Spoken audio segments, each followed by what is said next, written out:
Seorang pria memasang bel pintu baru di rumahnya. Ia mendengarkan alunan musik indah yang keluar dari bel itu, dan tanpa sadar ikut menari. Ia ingin orang lain tahu bahwa ia memiliki benda sehebat itu di rumahnya. Setiap kali mendengar ada orang mendekat, ia segera bersembunyi di balik pintu. Mendengarkan suara dari luar sambil merasa sangat gugup, hanya menunggu momen ketika seseorang menekan bel pintu. Namun seorang anak laki-laki hanya berjongkok untuk mengikat tali sepatunya, lalu berbalik dan pergi. Ternyata anak itu adalah tetangga dari lantai atas yang salah mengira lantainya. Pria itu pun sangat kecewa. Ia lalu membawa sebuah kursi, mengambil koran, dan kembali menunggu seseorang menekan bel pintu. Tak lama kemudian terdengar suara ribut lagi di luar. Seorang gadis sedang memantulkan bola. Ia bermain sebentar, lalu pergi begitu saja. Tak ada pilihan lain, pria itu hanya bisa terus menunggu dengan sabar. Tiba-tiba ia kembali mendengar langkah kaki mendekat. Kali ini yang datang adalah atasannya.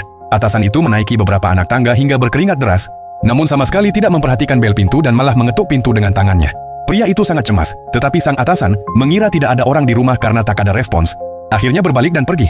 Begitu suara langkah itu menghilang, pria tersebut segera membuka pintu untuk melihat, namun atasannya sudah berjalan jauh. Tak lama kemudian terdengar suara sepeda motor dari luar. Pasti tukang pos yang datang mengantar telegram. Harapan pria itu kembali muncul karena orang lain bisa saja pergi begitu saja, tetapi tukang pos pasti harus mengantarkan telegramnya, dan itu berarti ia pasti akan menekan bel pintu.